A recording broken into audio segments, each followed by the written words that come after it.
आज हम पढ़ेंगे कक्षा 7 के बाल महाभारत कथा से हमारा चैप्टर 9 द्रोणाचार्य, जिसमें द्रोणाचार्य के जीवन के बारे में बताया गया है कि उन्होंने अपने जीवन में कितने संघर्ष किए हैं। तो अब हम पढ़ते हैं हमारा चैप्टर द्रोणाचार्य। गुड मॉर्निंग बच्चों, आज हम पढ़ेंगे हमारी पुस्तक बाल महाभारत कथा का नवा चैप्टर द्रोणाचार्य। इससे पहले हमने कर्ण और भीम के बारे में पढ़ा था। आज हम पढ़ते हैं द्रोणाचार्य के बारे में। तो हमारा चैप्टर है द्रोणाचार्य। द्रोणाचार्य कौन थे? द्रोणाचार्य महर्षि भारद्वाज के पुत्र थे। महर्षि भारद्वाज के पुत्र थे द्रोणाचार्य। पांचाल नरेश का पुत्र द्रुपद,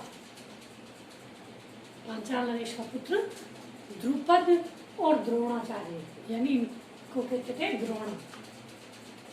उनका पुत्र द्रुपद और द्रोणाचार्य आप एक साथ ही शिक्षा ग्रहण करते थे।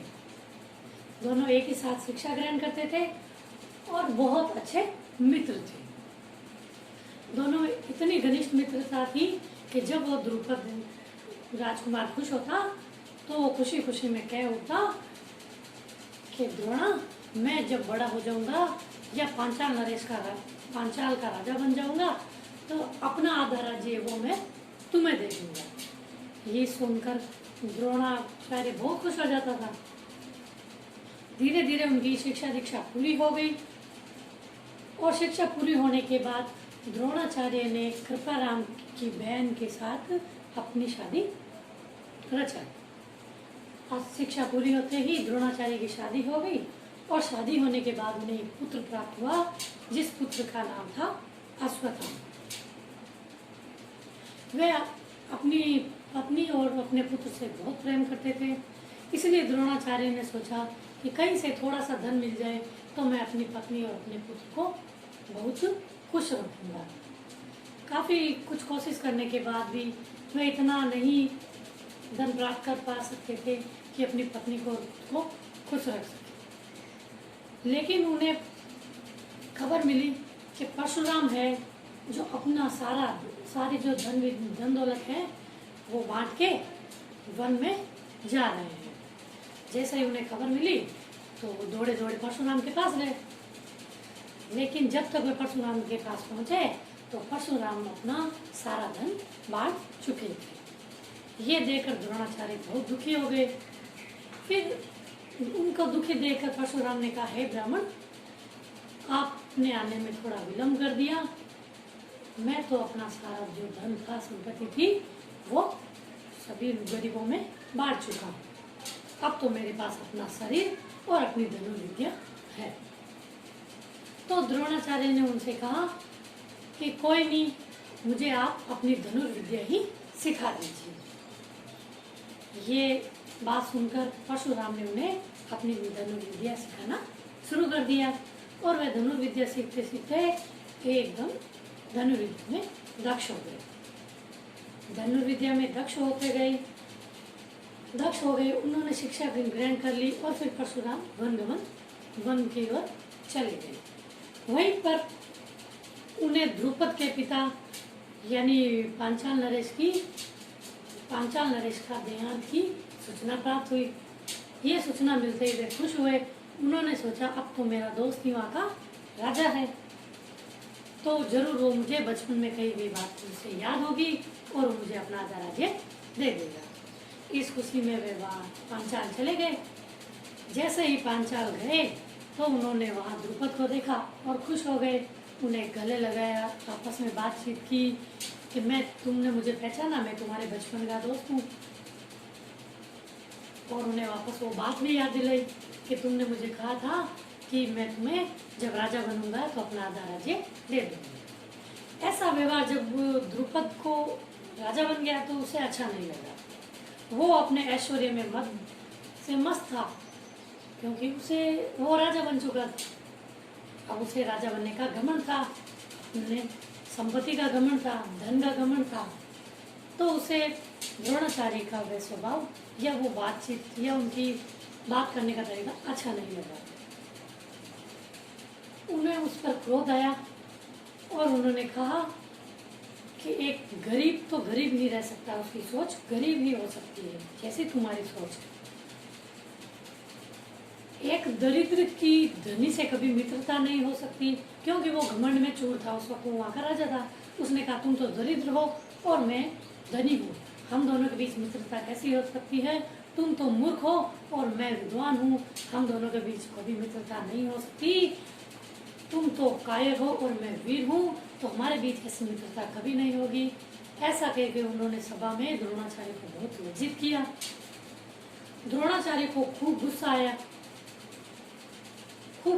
और वह उन्हें मन ही मन उन्हें द्रुपद को सबक सिखाने की सोच चुके थे।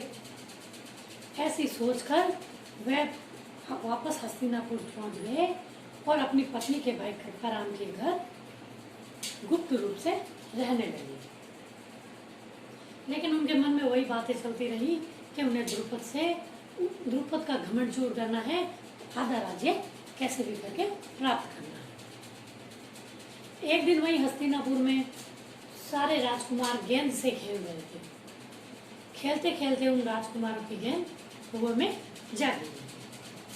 खूब चारों तरफ सारे राजकुमार देख रहे थे कि कैसे गेंद को निकाला जाए, लेकिन कोशिश करने के बाद भी वो गेंद नहीं निकली, क्योंकि उन्हें कोई युक्ति नहीं समझ आई। युधिष्ठिर ने भी काफी कोशिश की कि उस गेंद को निकाला जाए, लेकिन उस गेंद की निकालने की कोशिश में युधिष्ठिर की जो अंगूठी थी वो भी कुएं के अंदर जा गई। ये सारी घटनाएं वो ब्राह्मण देख रहा था। सारी घटनाएं देखते देखते फिर वो ब्राह्मण, श्याम वर्ण में एक ब्राह्मण था, वो पीछे से झाड़ियों की वजह से आया और उन्होंने कहा कि क्या हो गया राजकुमारों, तुम चिंतित क्यों हो और कुएं में क्या देख रहे हो? तो राजकुमारों ने उन्हें सारी बात बताई कि मेरी गेंद है जो कुएं में गिर गई है और गेंद को निकालने के चक्कर में युधिष्ठिर की जो अंगूठी है वो भी कुएं में गिर गई है, आप इसे निकालो।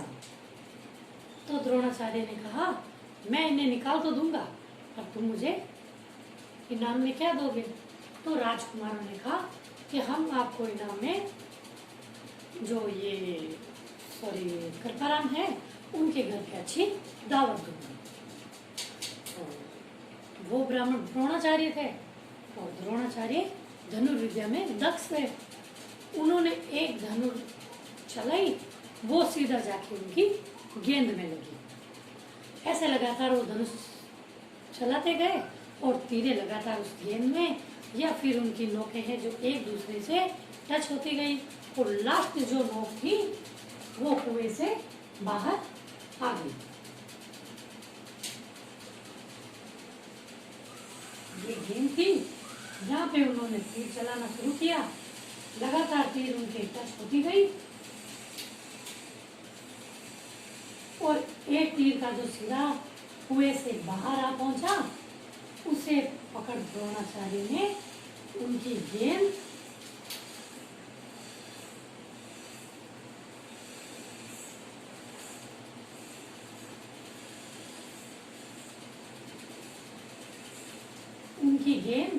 और अंगूठी वापस कर दी। ये देखकर सभी राजकुमार थे जो अचंभित हो गए कि इतना महान कौन हो सकता है,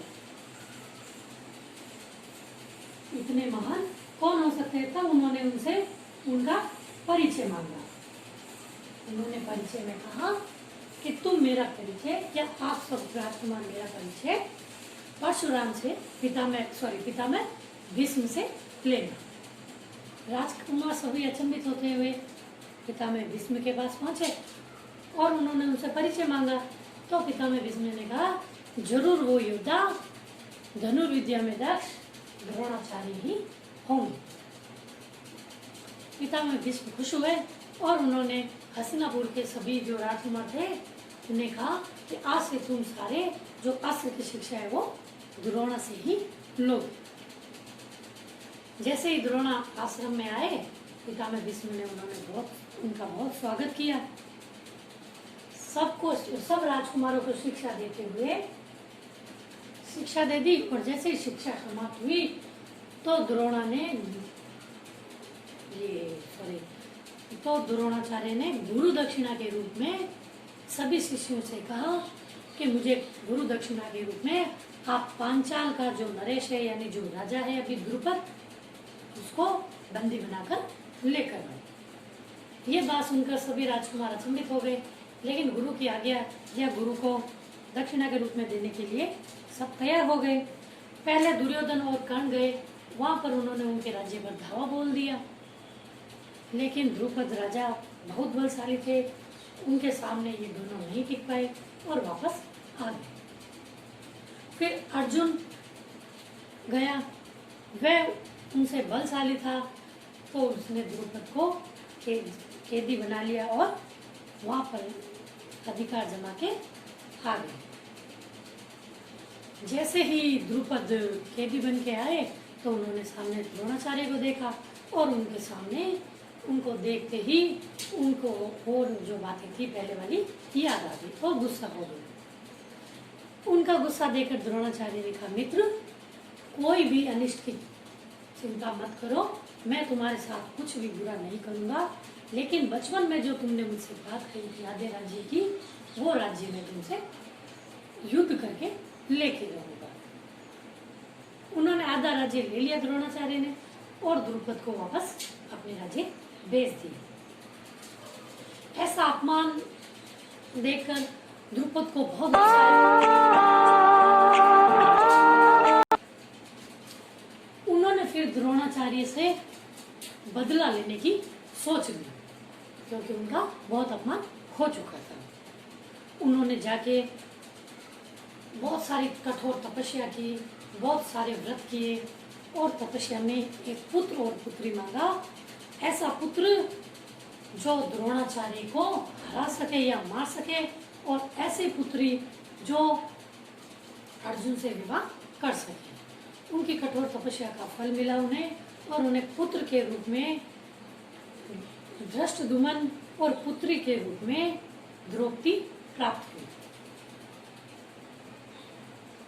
आगे चलकर वही कुरुक्षेत्र की रणभूमि में उनके पुत्र धृष्टद्युम्न ने द्रोणाचार्य को युद्ध में हरा दिया, यानी मार दिया। तो ये तो था हमारा चैप्टर द्रोणाचार्य। अगले वीडियो को देखने के लिए हमारे स्कूल के चैनल को लाइक और सब्सक्राइब जरूर करें। अब हम पढ़ते हैं हमारे चैप्टर के द्रोणाचार्य के अभ्यास प्रश्न।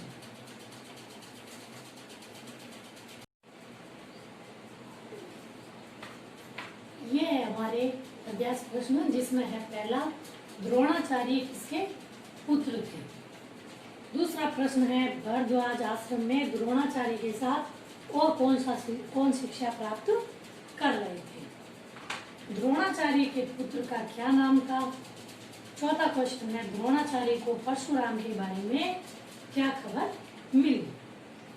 पांचवा क्वेश्चन है, द्रोण ने परशुराम से क्या प्रार्थना की। छठा क्वेश्चन है, द्रोण जब द्रुपद से मिलने पांचाल गए तो दोनों में क्या बातचीत हुई। सातवां क्वेश्चन है, द्रोण ने अपने अपमान का बदला लेने के लिए कहाँ शरण ली या किसके जरिए शरण ली। आठवां क्वेश्चन है, द्रोणाचार्य ने गुरु दक्षिणा के रूप में क्या मांगा, यानी अपने शिष्यों से क्या मांगा। नवा क्वेश्चन है, द्रुपद ने द्रोण से बदला लेने के लिए क्या किया। 10वां क्वेश्चन, द्रुपद के पुत्र और पुत्री का नाम लिखो।